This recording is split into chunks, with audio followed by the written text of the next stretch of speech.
Have you ever had that moment scrolling through your feed where you pause and think, wait, why am I even seeing this? Or felt a little ping of validation when a post you made got a lot of likes?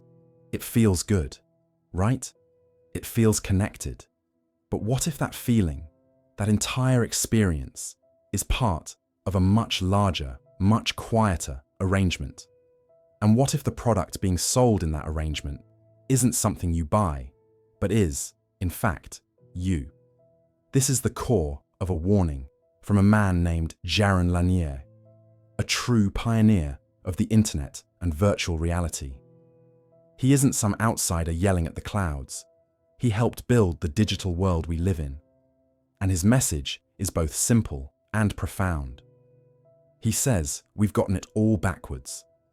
We think we're the customers of these free social media services, enjoying them without cost. But Lanier points out that if you're not paying for the product, then you are the product.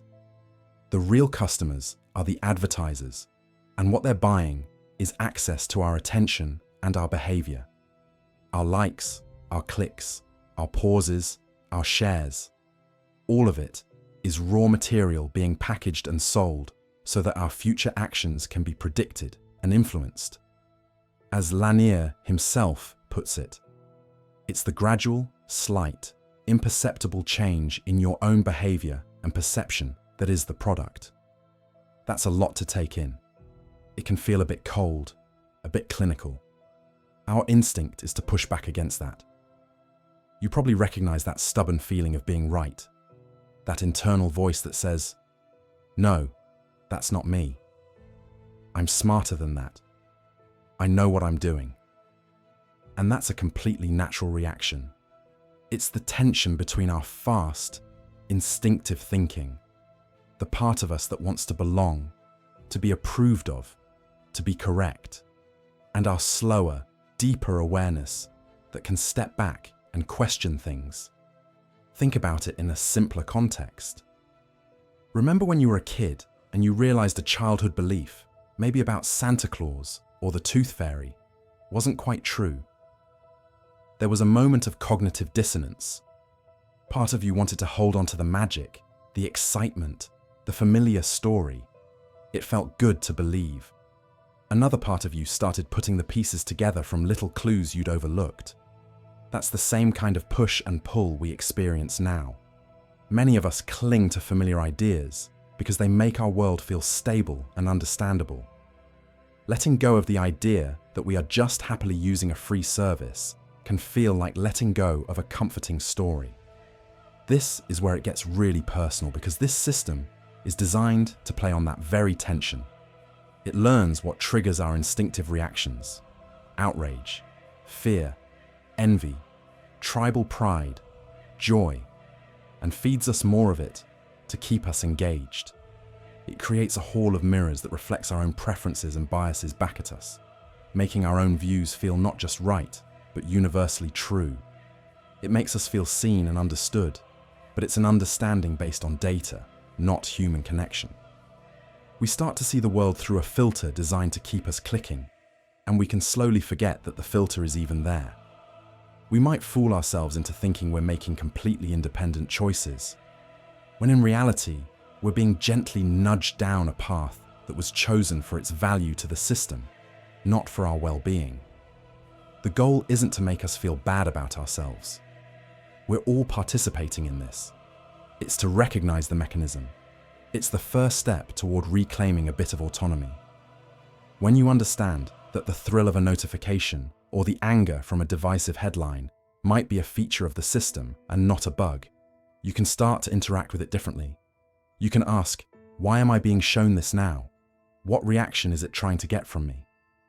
It's about creating a tiny space between the stimulus and your response, a moment of awareness. This isn't about deleting your apps and living in a cabin.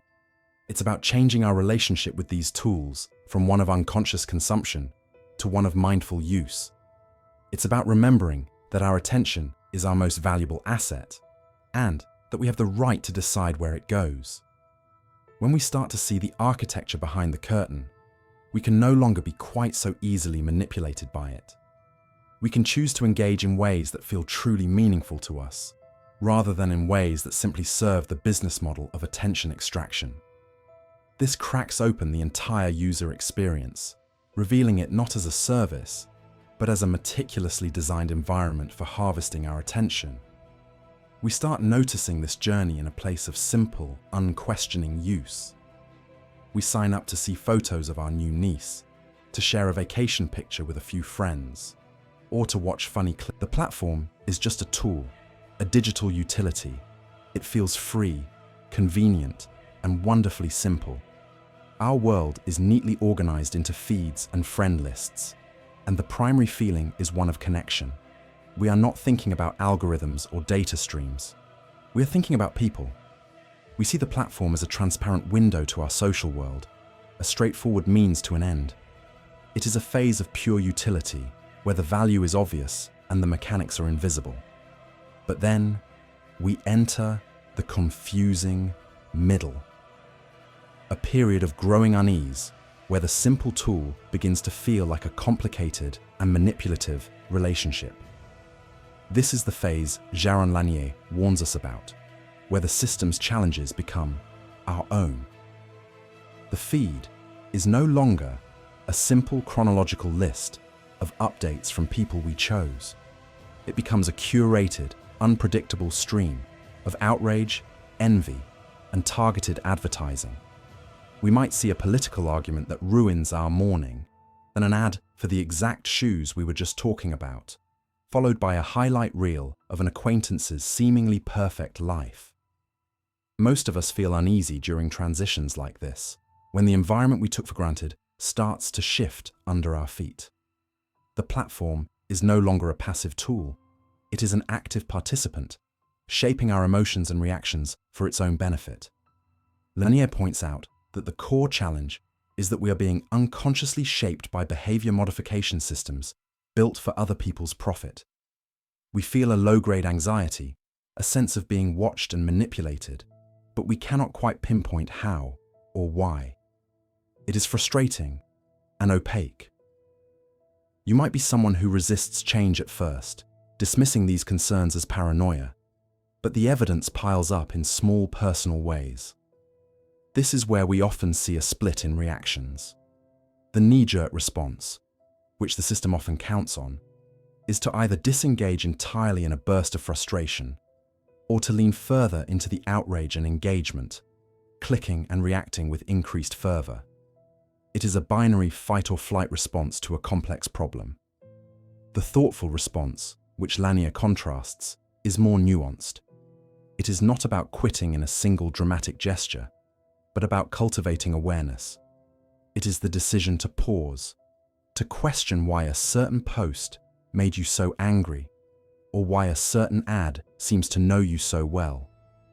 You may catch yourself pausing before reacting lately, and that moment of hesitation is the beginning of this new clarity.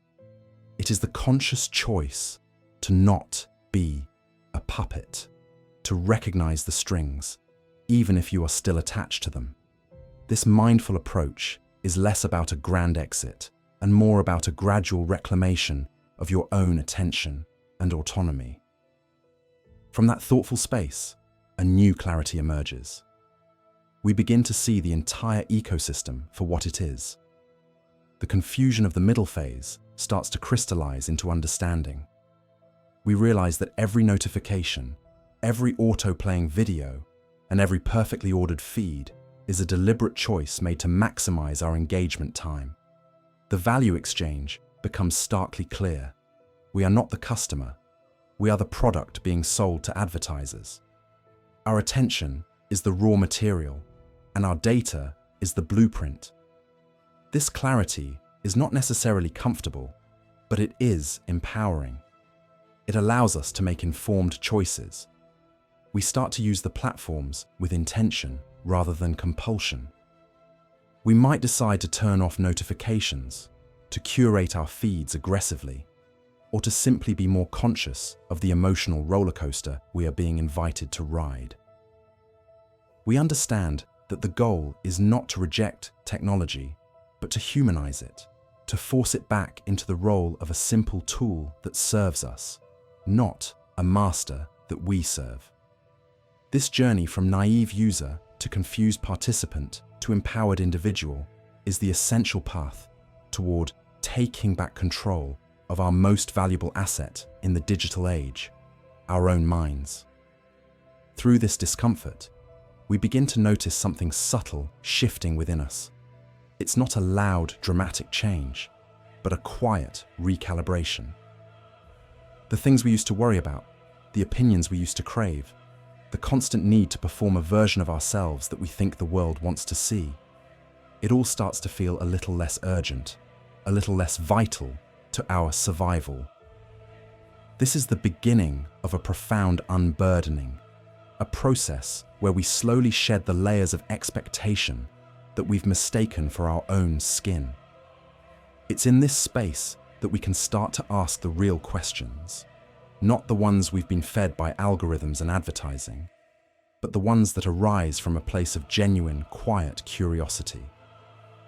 This journey inward often starts with a simple observation. We might notice how quick we are to agree with a personality test that tells us we're a unique type of leader, or how we nod along when a horoscope seems to perfectly describe our week.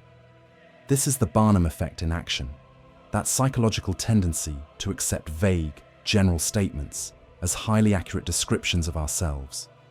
For so long, these little validations have acted like tiny anchors, giving us a sense of place and identity in a vast and confusing world.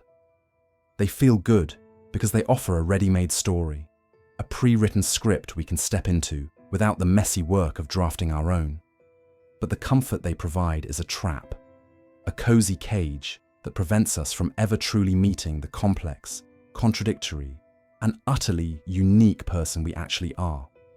As we sit with this discomfort, as we question the easy answers, something remarkable begins to happen. The mental energy we once spent upholding that curated identity, fitting ourselves into those generic boxes, slowly becomes available for other things. You'll likely find daily decisions coming easier. Not because life gets simpler, but because you're no longer running every choice through a complex filter of what it says about your supposed type or brand. The question shifts from, what would a person like me do, to the far simpler and more powerful, what feels right for me right now. It's a move away from performance and toward authenticity, and the sense of relief is palpable, like a muscle you've been clenching for years without realizing it finally gets to relax. This unclenching has a ripple effect that touches every part of our lives. Many notice. Old frustrations don't bother them as much. The driver who cuts us off, the long line at the grocery store, the negative comment online. These things begin to lose their power to derail our entire emotional state. Why? Because our sense of self is no longer so fragile, so dependent on external circumstances aligning perfectly. When we are rooted in a self-understanding that we've built from the inside out, through honest reflection and sometimes painful inquiry, we are far less shaken by the chaos of the outside world. We stop looking for enemies in every disagreement and start seeing opportunities for connection, or at the very least, for practicing patience and grace. This process isn't about becoming perfect, unflappable robots. It's about becoming more human, more whole. It's about integrating the parts of ourselves we've been taught to hide, the vulnerability, the uncertainty, the quirks that don't fit the narrative. It's in this integration that we discover a deep well of resilience we never knew we had. Challenges don't disappear, but our relationship to them transforms. We start to see obstacles not as proof of our inadequacy, but as inherent to the human experience, as terrain to be navigated rather than walls meant to stop us permanently. We begin to trust our own ability to figure things out, to adapt, and to learn. This self-trust is the most valuable currency we can cultivate. And as we walk further down this path, the world itself begins to look different. The constant stream of content designed to capture our attention by appealing to our insecurities or our tribal identities, starts to lose its hypnotic pull. We can engage with ideas without needing them to define us. We can listen to differing opinions without feeling our own foundation crack. This is the emergence of true critical thinking. Not the kind that just critiques others, but the kind that lovingly and rigorously critiques our own assumptions. We become active participants in our lives, co-creators of our reality, rather than passive consumers of prepackaged identities and ideologies. Together, we discover that the goal was never to find a perfect, finished self. The goal was always to embrace the ongoing, ever-unfolding process of becoming. It's a journey with no final destination, and that's its greatest beauty. It means we are always growing, always learning, always capable of surprise and renewal. This understanding liberates us from the tyranny of the endpoint, from the pressure to finally arrive and have it all figured out. We can be a work in progress and a masterpiece simultaneously.